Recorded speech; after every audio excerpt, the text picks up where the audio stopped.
Buenos días, hermanos. Es lamentable que no podemos reunirnos en Puerto Cumarebo este año para la conferencia, y hacer un audio nunca será igual a estar en la presencia del Señor, con el pueblo del Señor, y tener su ayuda para abrir la palabra. Pero este audio entonces corresponde a el estudio del viernes en la mañana, cuyo tema es la liberación por el poder del Espíritu Santo, Romanos 8, 1 al 17.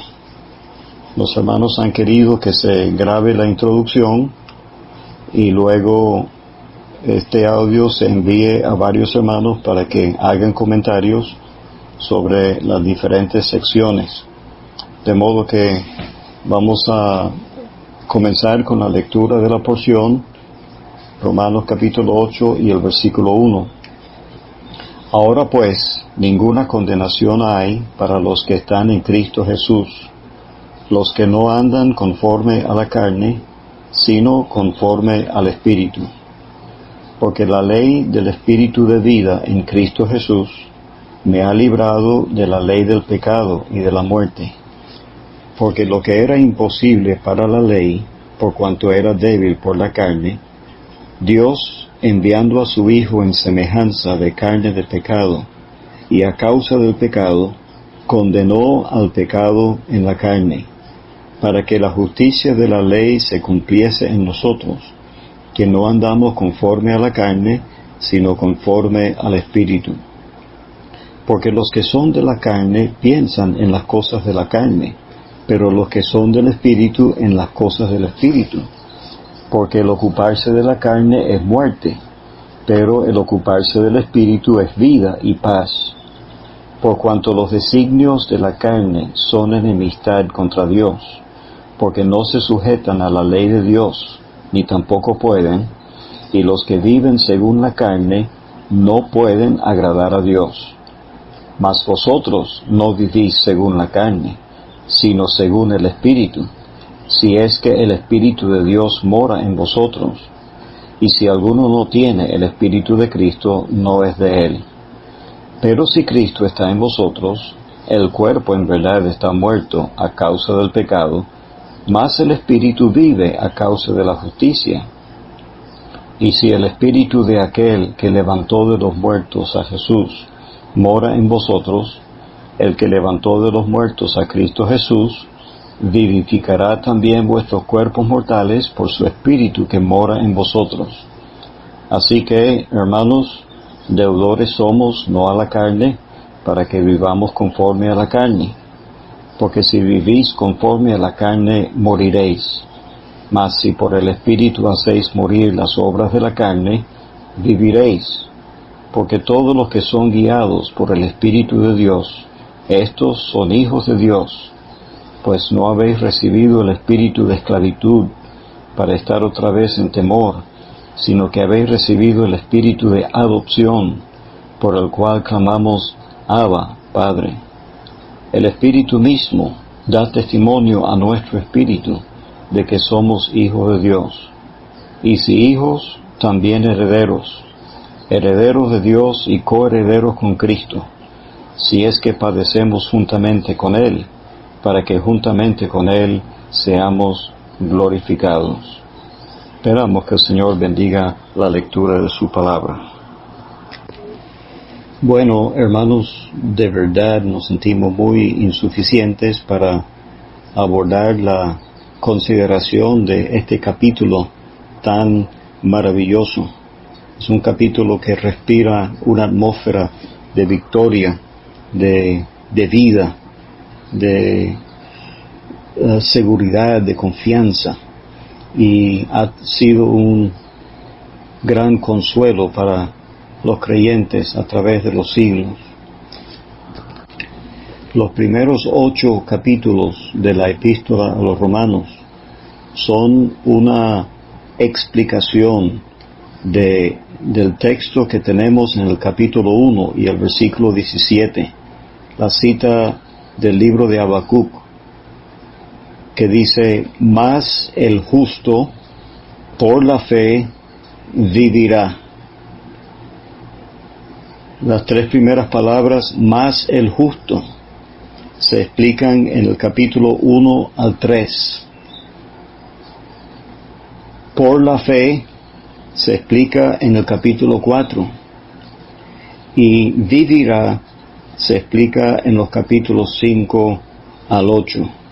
El justo, lo que Dios ha hecho para justificar al pecador, los primeros 3 capítulos. Por la fe, la manera en que el pecador obtiene esa justificación y llega a ser justo, se explica en el capítulo 4. Y cómo es la vida del que ha sido justificado, el que ha sido declarado justo por Dios, cómo vive esa persona, se explica en los capítulos 5 al 8. También podemos relacionar el capítulo 8 con los capítulos anteriores, desde el capítulo 5, porque en el capítulo 5, versículo 9, dice: pues mucho más, estando ya justificados en su sangre, por él seremos salvos de la ira. Entonces en capítulo 5 tenemos libres de la ira. En capítulo 6, versículo 18, dice: y libertados del pecado, vinimos a ser siervos de la justicia. Capítulo 6 nos habla de ser libres del pecado. Capítulo 7, versículo 6, dice: pero ahora estamos libres de la ley. Y finalmente en el capítulo 8 vemos cómo el creyente es librado de la muerte. Versículo 11 de este capítulo: Cristo Jesús vivificará también vuestros cuerpos mortales por su Espíritu que mora en nosotros. Libres de la ira, capítulo 5, libres del pecado, capítulo 6, libres de la ley, capítulo 7, y libres de la muerte por el poder del Espíritu Santo en el capítulo 8. También es interesante notar que en el capítulo 6 hay más referencias al pecado que en cualquier otro capítulo de la Biblia. En el capítulo 7 hay más referencias a la ley que en cualquier otro capítulo de la Biblia. Y en el capítulo 8 hay más referencias al Espíritu que en cualquier otro capítulo de la Biblia. De modo que el capítulo 6 es la relación del creyente con el pecado. Ha muerto el pecado. En el capítulo 7, la relación del creyente con la ley, está libre de la ley. Y en el capítulo 8, la relación del creyente con el Espíritu Santo, mora en el creyente. Ahora podemos dividir los 17 versículos que hemos leído de este capítulo en 5 pequeñas secciones para su estudio. Los primeros 4 versículos forman la primera sección, que podemos titular Liberación por el poder del Espíritu Santo. Versículos 5 al 8 tenemos la diferenciación entre el inconverso y el creyente. Versículos 9 al 11 tenemos la habitación del Espíritu en el creyente. Luego, en los versículos 12 y 13, tenemos la obligación del creyente, no a la carne, sino al Espíritu. Y finalmente, la quinta sección del versículo 14 al 17, tenemos la adopción, es decir, la colocación del creyente como un hijo en la familia de Dios. Entonces vamos a hacer unos breves comentarios sobre cada una de estas secciones antes de terminar la introducción. La primera sección del 1 al 4 la hemos llamado Liberación por el poder del Espíritu, basado en lo que dice el versículo 2. porque la ley del Espíritu de vida en Cristo Jesús me ha librado de la ley del pecado y de la muerte. En esta sección tenemos como un resumen de todo lo que el apóstol ya ha dicho en la carta y una introducción a lo que él va a seguir diciendo en el capítulo 8. Por eso él comienza con estas palabras: ahora pues, tomando en cuenta todo lo que ha dicho anteriormente. En el versículo 1 tenemos como un resumen de lo que tenemos en los capítulos 1 al 5. Ninguna condenación hay para los que están en Cristo Jesús. En el versículo 2 tenemos la enseñanza del capítulo 6. El creyente ha sido librado del pecado, su antiguo amo. En el versículo 3 tenemos la enseñanza del capítulo 7, que es imposible por medio de la ley alcanzar la santificación. Y entonces en el versículo 4 tenemos la introducción a lo que él va a seguir enseñándonos en este mismo capítulo 8, que la justicia de la ley se cumple en nosotros, que no andamos conforme a la carne, sino conforme al Espíritu.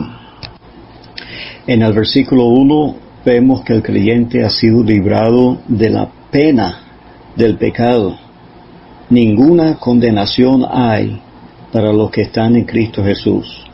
En el versículo 2, el creyente ha sido librado del poder del pecado en su vida diariamente. Más adelante, en el versículo 11, vamos a ver cómo el creyente va a ser librado de la presencia misma del pecado en el día de la venida del Señor o la resurrección. Qué grato es saber que ninguna condenación hay para los que están en Cristo Jesús. Este libro de Romanos comienza con todo el mundo condenado por causa del pecado. El tribunal de Dios ha declarado culpable a todo ser humano. No hay justo ni aún uno. No hay diferencia por cuanto todos pecaron. Pero sigue explicando este libro cómo Dios envió a su Hijo para llevar a cabo la obra ahí en el Calvario, que ha hecho posible que Dios declare justo al pecador que crea en Él. De modo que los que están en Cristo Jesús son los que hemos recibido a Cristo, los que hemos puesto nuestra confianza en Él. Estamos en esa posición, y estando en Cristo Jesús no hay ninguna condenación para nosotros. Estamos completamente absueltos, justificados ante el trono de Dios.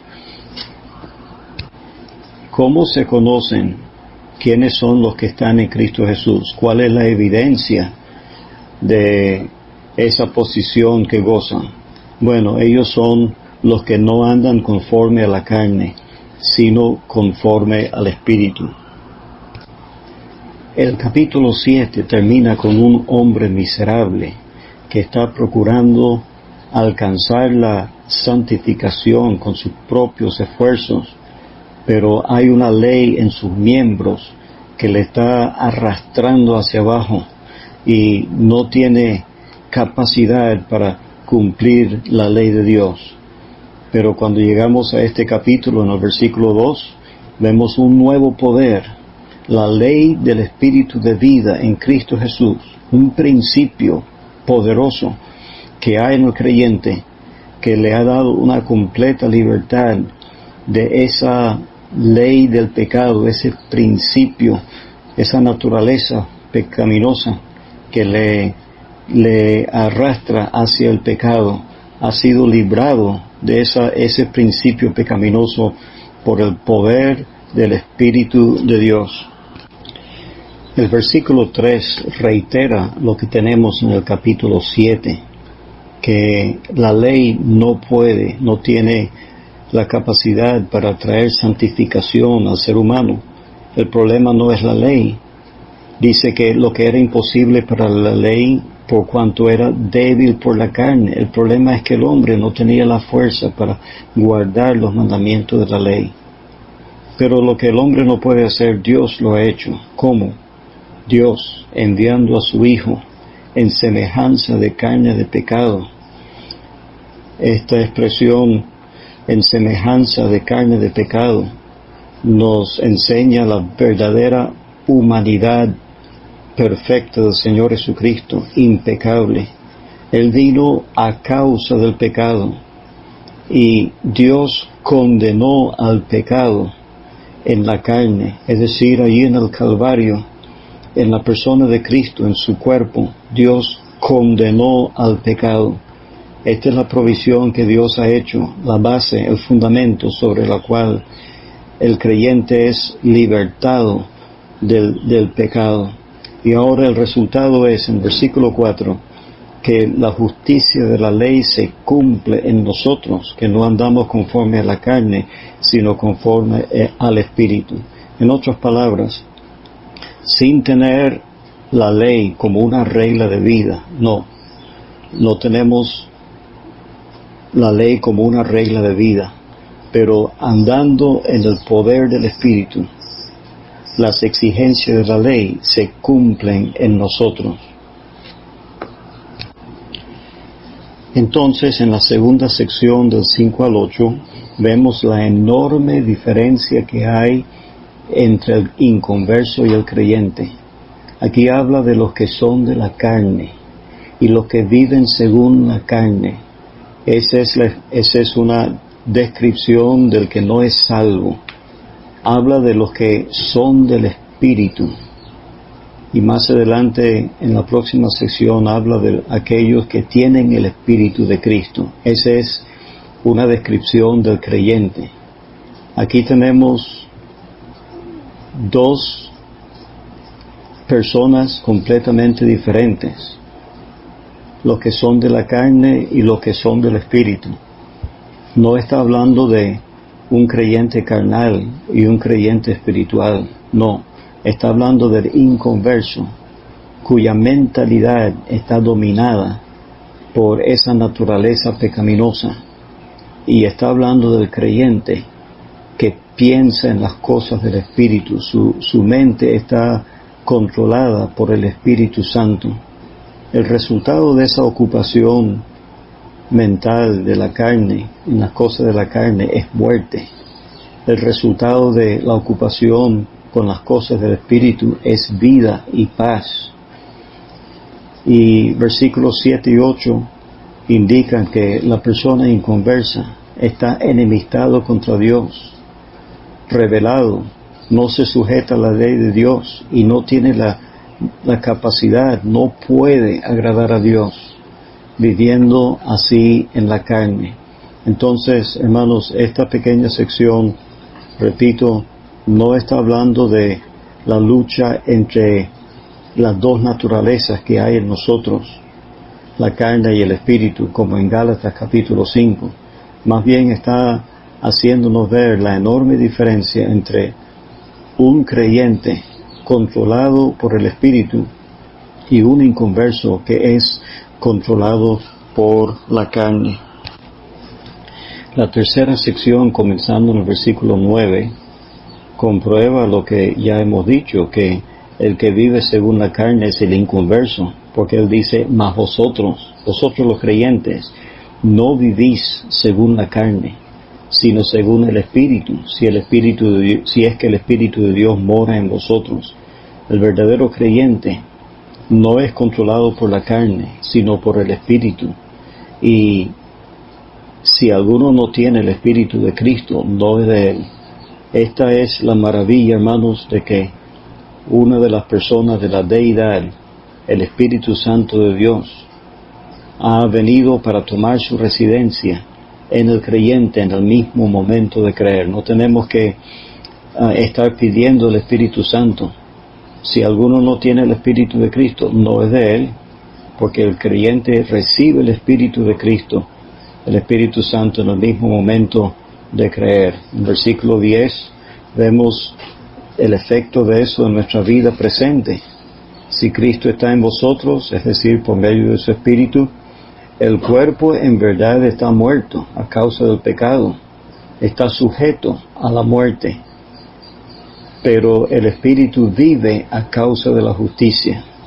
Y en el versículo 11 vemos el resultado en el futuro. Si el Espíritu de aquel que levantó de los muertos a Jesús mora en vosotros, el que levantó de los muertos a Cristo Jesús vivificará también vuestros cuerpos mortales por su Espíritu que mora en vosotros. Nosotros hemos recibido el Espíritu Santo como primicias, como un anticipo de lo que vamos a recibir, y cuando el Señor venga para buscar a su pueblo, todos los que tienen el Espíritu Santo morando en ellos van a ser vivificados por su Espíritu.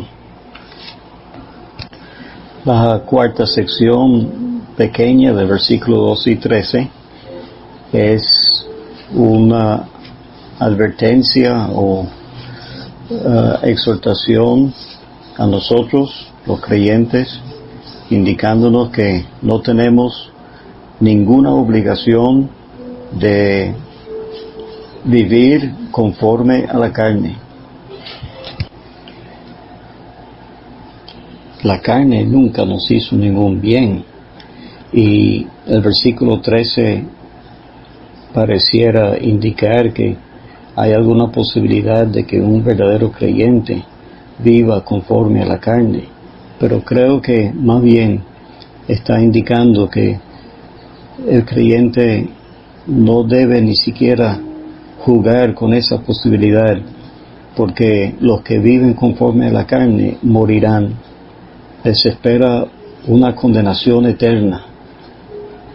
Pero el verdadero creyente, por el Espíritu, hace morir las obras de la carne y tiene verdadera vida de parte de Dios. En la última sección que vamos a tratar esta mañana, del 14 al 17, tenemos algo muy maravilloso. Dios no solamente nos ha librado de la condenación, nos ha librado de la ley del pecado y de la muerte, sino que nos ha introducido en su propia familia como hijos de Dios con todos los derechos.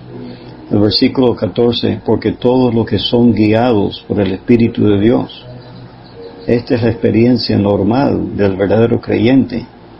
El creyente que, como dice el 13, está haciendo morir las obras de la carne por el poder del Espíritu. Él está siendo guiado por el Espíritu de Dios. Y esto es una evidencia de que Él es un verdadero Hijo de Dios. El Espíritu que hemos recibido no es un espíritu de esclavitud que nos tiene en temor, sino el espíritu de adopción. Hemos sido colocados como hijos con todos los derechos en la familia de Dios y le conocemos de una manera íntima y podemos decir Abba, Padre. Y hay un testimonio que el mismo Espíritu Santo da a nuestro espíritu. Creo que es por medio de la palabra de Dios. Nos asegura de que gozamos de este privilegio, esta posición de hijos de Dios. Y la sección termina con la maravillosa realidad de que si somos hijos, también herederos. Herederos de Dios y coherederos con Cristo. Esto es lo que espera a los hijos, disfrutar de la herencia. Pero en el tiempo presente tenemos que pasar por un periodo de sufrimiento. Si padecemos juntamente con Él, el verdadero creyente va a padecer con el Señor en este tiempo presente, pero va a ser glorificado juntamente con el Señor en el futuro.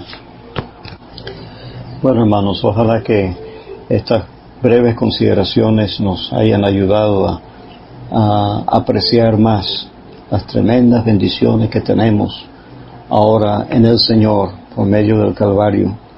Ninguna condenación para nosotros, librados de la ley del pecado por el poder del Espíritu Santo. La ley cumpliéndose en nosotros por el poder del Espíritu, viviendo una vida completamente diferente a la vida del inconverso que está dominado por la carne. Nosotros controlados por el Espíritu Santo morando en nosotros, residenciado en nuestros cuerpos y vivificando nuestro espíritu y dándonos la esperanza de que el cuerpo también un día va a ser vivificado. Y la posibilidad pues de hacer morir las obras de la carne, la realidad continua en la vida de un creyente por el poder del Espíritu, haciendo morir las obras de la carne, y finalmente el gran privilegio de ser hijos de Dios y gozar de esa intimidad con Él y saber que nos espera una gloriosa herencia. Esperamos que los hermanos que sigan con sus comentarios puedan ayudarnos a entender mejor estas secciones y apreciar más estas benditas realidades. Cuánto hubiésemos querido que después de esta excelente introducción, el mismo introductor siguiera dando las explicaciones ampliadas de esta primera parte del capítulo 8, tan sublime, tan especial, que es este capítulo entero, pero la primera parte es clave también, aún para la segunda parte del mismo capítulo. Se nos ha dicho claramente que los primeros 4 versículos presentan la liberación. El que está clamando en el capítulo 7 al final, ¿quién me librará de este cuerpo de muerte? La liberación es presentada en estos primeros 4 versículos del capítulo 8. Y es presentada envolviendo un cambio muy grande. Primero en la posición, porque dice, ahora ni una condenación hay para los que están en Cristo Jesús. ¡Qué posición tan grande, tan especial! Silencia al pecado, silencia a la ley. En esta posición, el pecado no tiene nada que decir. La ley con su ministerio de condenación, de muerte, tampoco. Porque en esta dispensación ha habido un cambio de cabeza de raza, de cabeza federal. El pecador, vendido al pecado, miserable, estaba en Adán, ahora estamos en Cristo. No hay condenación. ¿Qué cambio tan grande implica, envuelve esta liberación? Pero el apóstol también nos dice que hay un cambio en la operación interna de parte de Dios en las almas, porque él ahora habla aquí de la ley del espíritu de vida. De modo que no se trata aquí de la ley escrita en tablas de piedra, que era un ministerio de condenación y de muerte. Se trata de una ley escrita en tablas de carne en el corazón de los creyentes. El Espíritu Santo nos ha sido dado desde el momento que pusimos nuestra fe en el Señor, como ya se nos ha explicado, y vino para morar permanentemente. Ha producido Dios un cambio interno que nunca lo había hecho en otra dispensación. Y el apóstol claramente enfatiza hechos, no sensaciones. Aquí no se menciona lo que yo soy, lo que yo he hecho, lo que yo he intentado, lo que yo pienso, no. Como llena la última sección del capítulo 7, un total fracaso. Aquí es aparte de yo, no se trata de lo que yo sienta, de lo que yo, o la visión que haya visto, no, son realidades, porque dice el espíritu de vida, la ley del espíritu de vida en Cristo Jesús me ha librado de la ley del pecado y de la muerte. Esto lo dice la palabra de Dios. La base de esta experiencia es la palabra de Dios, no lo que yo estoy sintiendo, sino lo que dice Dios en su palabra, una base sólida.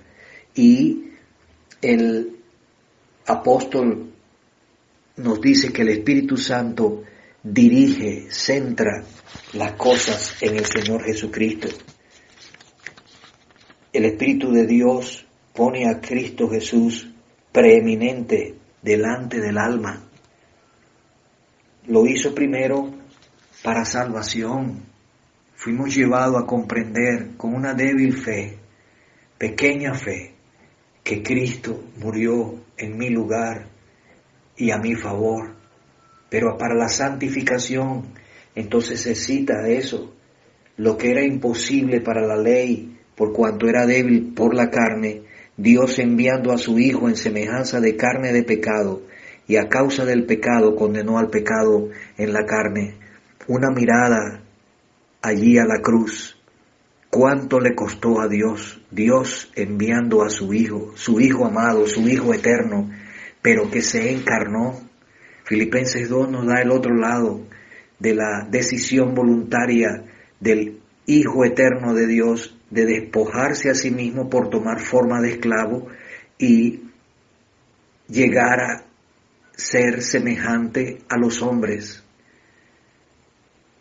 ¿Por qué la palabra usa esta expresión semejante? En este caso, semejante en semejanza de carne de pecado.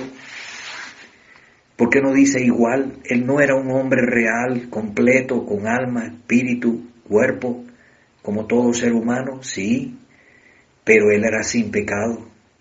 Entonces no solamente se nos habla de su encarnación, él llegó a ser lo que nunca antes había sido, un hombre, sin dejar de ser lo que siempre ha sido, Dios. Es una persona, dos naturalezas, no dos personas, sino una persona, el Hijo de Dios, encarnado, llegando a ser hombre y manteniéndose como Hijo de Dios. Siempre lo ha sido, su deidad y su humanidad, y aquí se resguarda la perfección de su humanidad. Él es sin pecado, no hay pecado en él. Entonces él llegó a ser sin pecado, llegó a ser la ofrenda por el pecado, porque Dios condenó en la carne el pecado. Allí en la cruz Dios trató a él como Dios trata al pecado, y esa es la base de la justicia, y esa es la base de la salvación, y esa es nuestra base para justificación y santificación, y también para la glorificación. Dios enviando a su Hijo. ¿Cuánto ha costado esta liberación? Entonces el apóstol no solamente presenta la posición, sino la operación interna de Dios por su Espíritu, también la norma para la justicia. Impresionante que el Espíritu Santo obrando en nosotros, una vida nueva, un andar distinto. El cambio es grande. Ya no andamos en la carne, sino andamos en el Espíritu. Andar aquí es el verbo que implica todos los aspectos de la vida de una persona. Y ahora cumplimos en nuestra vida con la justicia justa, santa, buena, que Dios había plasmado en la ley. Aparte de la ley, respondiendo a aquel que murió en la cruz, el Espíritu Santo produce ese andar distinto la justicia de la ley se cumpliese en nosotros, que no andamos conforme a la carne, sino conforme al Espíritu. Si queremos entender, pues, la obra del Espíritu, nos es necesario comprender completamente esto. No puede haber mezcla de la carne con esto. Por eso se nos da la clara diferenciación entre el inconverso y el creyente en la siguiente pequeña sección, desde el versículo 5 al versículo 8. Y se nos presenta en varios aspectos esta diferencia. En el versículo 5, en pocas palabras, se nos da los dos principios opuestos, diferentes, principios de gobierno que operan en las almas. Hay dos y son muy distintos. El apóstol dice, los que son de la carne piensan en las cosas de la carne, los que son del Espíritu en las cosas del Espíritu. Entonces, el principio es sencillo.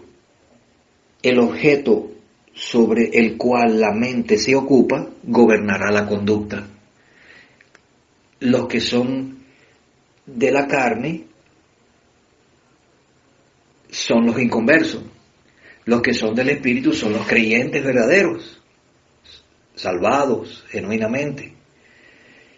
La mente se ocupa de un inconverso que no tiene el Espíritu Santo, se ocupa en las cosas de la carne. Y eso produce una vida en la carne. Los que son del Espíritu, los salvados, se ocupan en las cosas del Espíritu. Y eso les permite andar en el Espíritu. Entonces, la diferencia es muy grande. Pero también en el versículo 6, la diferencia se amplía pensando en el resultado final. Ocuparse en la carne, de la carne es muerte. No solamente la muerte espiritual, no solamente la muerte física, sino la muerte eterna. Ese es el resultado final de ocuparse en la carne. Qué diferencia tan grande con el que es salvo. Ocuparse del Espíritu es vida y paz. Aunque, como dice más luego, este cuerpo está muerto, está sometido a la muerte, pero esto es temporal. El resultado final abarca actualmente y uno tiene vida y tiene paz. Qué diferencia tan grande. Vida eterna, la verdadera vida, y la paz que da la salvación. Pero entonces en el versículo 7, allí la diferencia es en el carácter fijo que tiene la persona. Hay dos. Aquí se nos dice el que no es salvo, dice, los designios de la carne son enemistad contra Dios, porque no se sujetan a la ley de Dios ni tampoco pueden. O sea, no solamente que una persona que no tiene el Espíritu Santo, quien quiera que sea, no quiere, naturalmente no quiere sujetarse a la palabra de Dios, es que no puede. Hay una conducta fija en su ser de insubordinación, de falta de sujeción a la palabra de Dios. Está en enemistad contra Dios. ¡Qué diferencia tan grande! En el versículo 8 concluye claramente esta diferenciación cuando dice: los que viven según la carne no pueden agradar a Dios. No nos confundamos. No puede haber mezcla en este asunto. Si no tiene la obra divina hecha en la parte interna no puede haber nunca divina satisfacción y agrado. Tiene que estar el Espíritu Santo. Puede ser una persona muy refinada, muy grande, pero si no tiene el Espíritu Santo, no puede agradar a Dios. Muy distinto al que si tiene el Espíritu Santo, sí puede agradar a Dios. Entonces la diferencia es muy grande, es bien clara, es bien demarcada en esto. No puede haber mezcla entre la carne y el Espíritu. Una cosa es ser salvo. El que es salvo es salvo. El que no es salvo no tiene el Espíritu Santo. Buenos días. Vamos a comentar ahora sobre los versículos 9 al 11, titulado en la introducción, La habitación del Espíritu Santo en el creyente. 2 veces se menciona el Espíritu de Dios morando en el creyente. Es la palabra que encontramos en el capítulo 7 en cuanto al pecado, que mora en el creyente, y viene de la palabra casa. La encontramos en 1 Corintios 7, donde se habla de el hombre consintiendo en vivir con la mujer en la casa. Aquí pues está la estrategia de Dios para enfrentar el grave problema del pecado que mora en mí. Hay un enemigo aguerrido en mi casa. Yo no puedo contra él.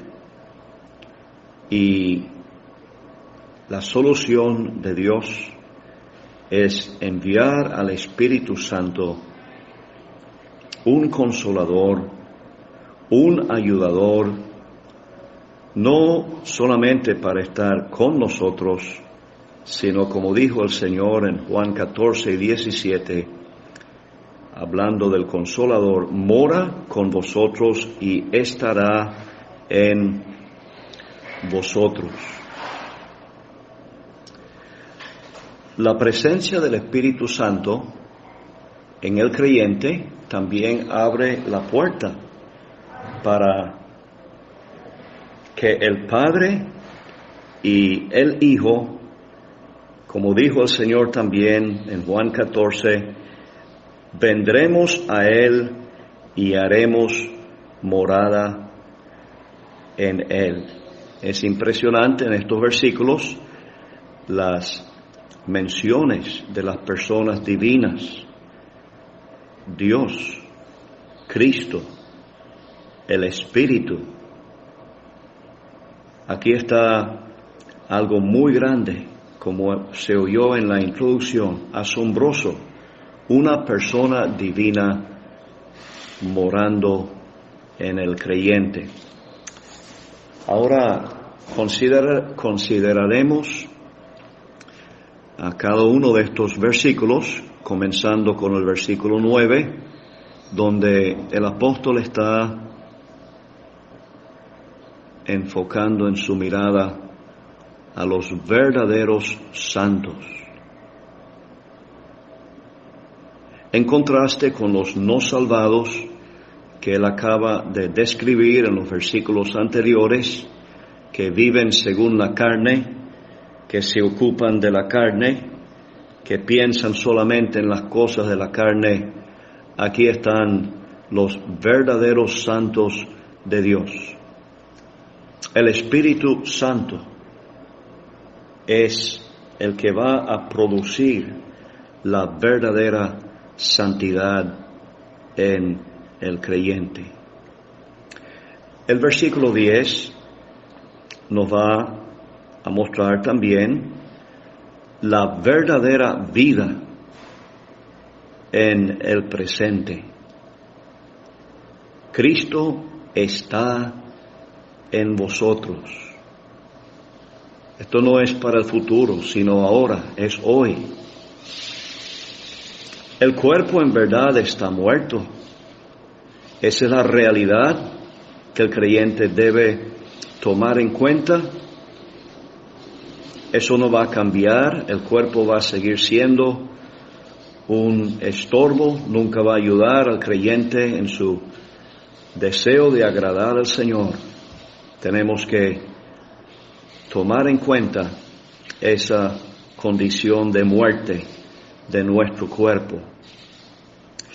Mas el espíritu vive, o más correctamente, el espíritu es vida a causa de la justicia. Creo que es el espíritu de Dios, no el espíritu nuestro. Y aquí está la razón por qué en vez de estar muertos podemos manifestar la verdadera vida en nosotros. Nos hace recordar las palabras del apóstol en Gálatas capítulo 2. Con Cristo estoy juntamente crucificado, y ya no vivo yo, mas vive Cristo en mí. El versículo 11 nos presenta una garantía de vida e inmortalidad para el futuro. Sí, es una lucha actualmente, pero esa lucha va a terminar. Dios tiene grandes propósitos para los salvados. En nosotros mora el espíritu de aquel que levantó de los muertos a Jesús. Esta es una gran verdad en esta epístola. Dios resucitó a su Hijo de entre los muertos, demostrando así la perfección de la obra que Él hizo de quitar nuestros pecados y darnos la justicia de Dios. Entonces, por delante en los planes de Dios está ese momento cuando Dios va a vivificar nuestros cuerpos mortales. Oh, hermanos, esto es algo para anticipar con gozo. Cuando no tendremos más estorbo para servir a Dios y agradarle, sino que estaremos en perfección, capacitados, sin ninguna restricción, para manifestar la verdadera vida. Es algo en el futuro, pero debemos tenerlo como una realidad muy cercana que podría en el mismo día de hoy suceder cuando viene el Señor por su iglesia como ha prometido. Los versículos 12 y 13 se han titulado La obligación del creyente. El apóstol, después de presentar las sublimes verdades en relación a lo que Dios ha hecho para darnos la libertad verdadera, Dios el Padre, Dios el Hijo, el Espíritu Santo de Dios, cooperando a nuestro favor para permitirnos vivir victoriosamente sobre el pecado y agradar a Dios en nuestras vidas. Él, como si fuera, se pone al lado de aquellos queridos hermanos. Así que, hermanos, Él quiere que ellos entiendan el compromiso o la obligación en la cual se deben sentir ahora en vista de la gracia asombrosa que Dios les ha mostrado. La palabra deuda es muy interesante y aparece en esta epístola en varias ocasiones en relación a un compromiso que el creyente debe sentir. Por un lado,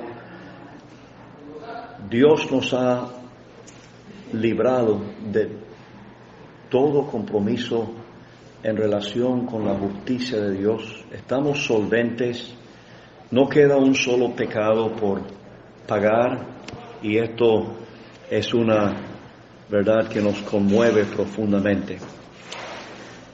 Pero a la misma vez, el agradecimiento del creyente por tan grande salvación le debe llevar a serias consideraciones sobre la vida que ahora debo vivir para Dios. Dice el apóstol: así que, hermanos, deudores somos, no a la carne. De la carne no hemos recibido ningún beneficio y no estamos, gracias a Dios, en obligación alguna de seguir viviendo en la carne, ya que tenemos todos los recursos para vivir en el Espíritu. La deuda que sí debemos sentir es hacia aquel que murió por nosotros en la cruz y nos mostró un vasto amor. Debemos ahora sentir el anhelo de vivir por Él. Esto trae a la mente el caso muy precioso de aquel esclavo en el pasado, que había cumplido ya 7 años sirviendo a su Señor y tenía plena libertad para salir.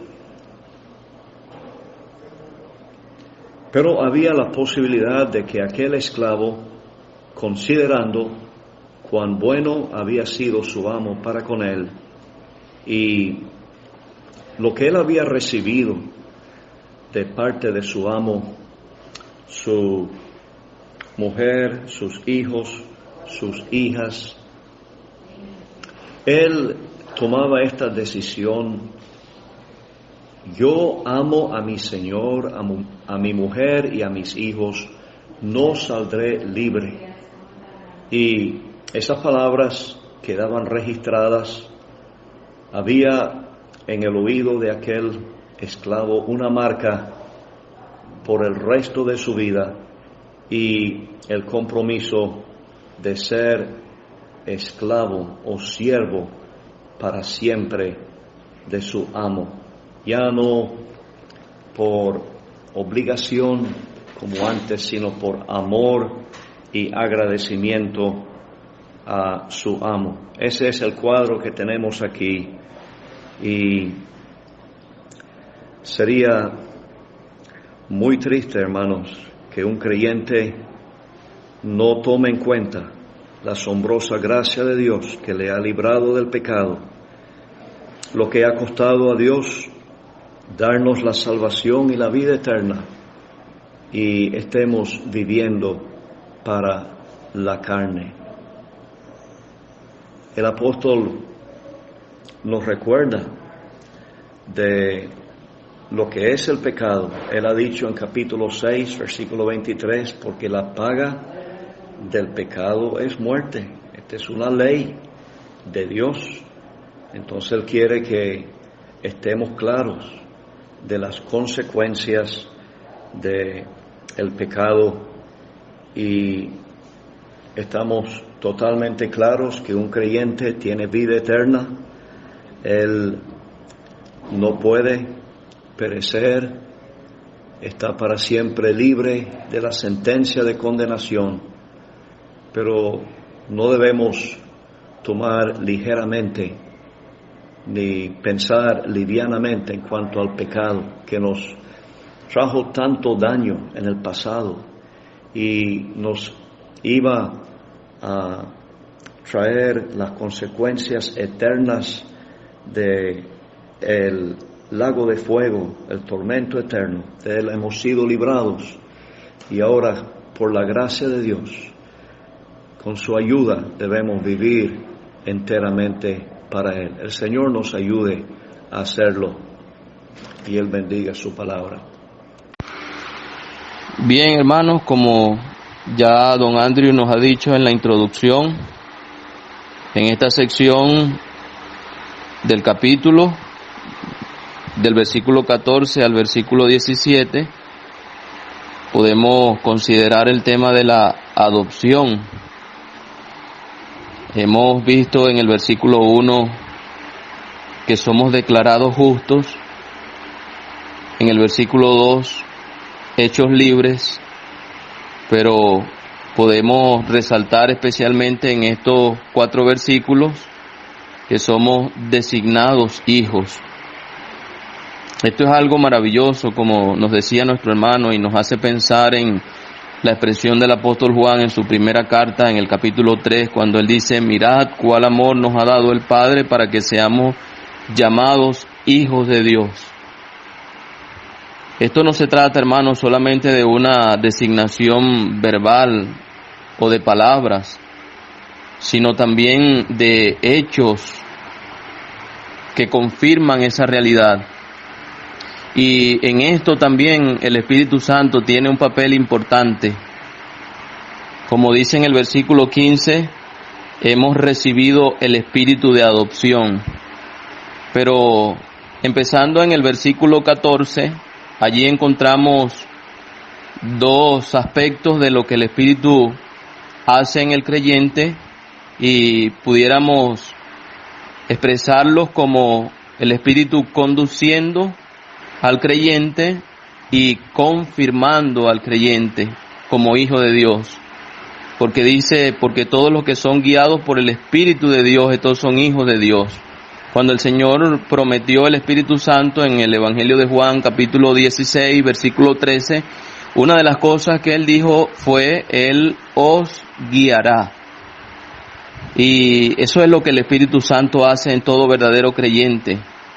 Y es lo que el apóstol está expresando en este versículo: los que son guiados por el Espíritu. Y esa guía del Espíritu es una confirmación de la posición de esa persona como un hijo de Dios. En el versículo 9, el apóstol está diciendo: y si alguno no tiene el Espíritu de Cristo, no es de él. Pero aquí, los que son guiados por el Espíritu de Dios, estos son hijos de Dios. Entonces, en el versículo 15, en donde habla acerca del espíritu de adopción, hay una expresión que nos habla de la confianza que el Espíritu Santo imparte en la relación entre el creyente y Dios como hijo a padre. Esa expresión Abba Padre aparece 3 veces solamente en el Nuevo Testamento. En Marcos capítulo 14 y versículo 36 es el Señor Jesucristo mismo el que la utiliza para dirigirse al Padre. En Gálatas capítulo 4 versículo 6 es el Espíritu Santo el que la usa para hablar también o dirigirse a Dios Padre. Y aquí en Romanos capítulo 8 y versículo 15 es el creyente el que la utiliza. Y es una expresión de absoluta confianza, de intimidad. Hemos aprendido que es como lo que utilizaría un niño pequeño para dirigirse a su padre, sin suspicacia, sin malicia, en una absoluta confianza y comunión. Y eso es, hermanos, lo que nosotros podemos expresar, pero todo debido a la presencia del Espíritu Santo en nosotros, debido al hecho de que hemos recibido el espíritu de adopción, por el cual clamamos Abba Padre. Ha ocurrido tantas veces que algún niño, habiendo quedado desprovisto del cuidado y de la presencia de sus padres, otros han sentido compasión de él y le han adoptado como suyo. Puede que le den un apellido y un lugar dentro de la familia, pero en el caso nuestro, hermanos, es mucho más que eso. Ningún padre terrenal o ninguna persona que adopta a un niño en el sentido humano puede darle su espíritu, ni siquiera puede darle toda su sangre. Pero en este caso hemos recibido el espíritu. no solamente es algo que Dios ha dicho, es un hecho en nosotros, pero también vemos en el versículo 16 el Espíritu comunicando al Espíritu nuestro la verdad de que somos hijos de Dios. Interesante lo que nuestro hermano nos decía en cuanto a el testimonio de las Escrituras, y estamos de acuerdo porque los santos hombres de Dios han hablado siendo inspirados por el Espíritu Santo. Lo que tenemos en este libro es el testimonio del Espíritu, y ese testimonio avala, confirma nuestra posición como hijos de Dios. Cuando uno lee, por ejemplo, Juan capítulo 1 y versículos 11 y 12, esa verdad es alentadora para nosotros, porque allí se nos está corroborando que a los que le hemos recibido al Señor Jesucristo y los que creemos en su nombre, nos ha sido dada potestad de ser hechos hijos de Dios. Entonces, qué grandioso, qué maravillosa la posición que tenemos en Cristo, y es resaltante la actividad del Espíritu o la participación del Espíritu Santo en este sentido. Pero el siguiente versículo, hablando de nuestra posición como hijos, nos da también mayor gozo. No solamente es que hemos entrado a la familia, somos ahora miembros de la familia de Dios, sino que como verdaderos hijos ahora, dice también herederos. Uno podría pensar, hermanos, en el caso de un condenado por algún delito y que haya alcanzado misericordia y haya quedado libre de culpa. Y puede pensar en un esclavo que por la misericordia también de alguien haya sido puesto en libertad. Pero lo que el Señor en su gracia ha hecho por nosotros, y en esto el Espíritu Santo también tiene una gran participación, es que hemos sido declarados justos, hemos sido hechos libres, hemos sido designados hijos, hemos recibido el espíritu de adopción, por el cual tenemos esa relación de absoluta e íntima comunión con el Padre. Pero ahora dice, y si hijos, también herederos. En el Evangelio de Juan, capítulo 17, recordamos que una parte de lo que el Señor dijo en su oración fue: Padre, aquellos que me has dado, quiero que estén conmigo para que vean mi gloria. Eso será una realidad para nosotros en un tiempo no muy lejano. Pero qué grande es notar en este versículo, y si hijos también herederos, es que hemos de compartir sus riquezas, sus glorias. A Él le pertenece toda aquella riqueza y toda aquella gloria por derecho. Él es el unigénito. Él tiene todo el derecho. Pero nosotros, por la gracia de Dios, hemos recibido el espíritu de adopción. Hemos sido adoptados hijos, y ahora tenemos la promesa segura de que vamos a compartir la herencia con Cristo. Somos herederos de Dios y coherederos con Cristo. Pero también en ese mismo versículo habla de el padecimiento asociado a nuestra relación con Cristo. Cristo, el Hijo de Dios, el unigénito, el Rey, cuando estuvo en el mundo fue despreciado, desechado, aborrecido. Y Él advirtió a los suyos, a los creyentes, que ellos también iban a pasar por experiencias similares. Hermanos, en el mundo hay un espíritu que, según la palabra del apóstol Pablo a los Efesios, es el espíritu que opera en los hijos de desobediencia, el que motivaba a aquellos judíos a querer matar al Señor. Bueno, ese es el mismo espíritu que hay en el mundo hoy, un espíritu contrario a Dios. Y nosotros tenemos el espíritu de Cristo. Estos espíritus están en oposición. Es normal que tengamos entonces que sufrir. Hay un combate, hay un conflicto. Pero eso nos debe animar. Eso es un testimonio de que somos hijos de Dios, y que, como dijo el apóstol Pablo escribiendo a Timoteo en su segunda carta, capítulo 2, versículo 12, si sufrimos, también reinaremos con Él.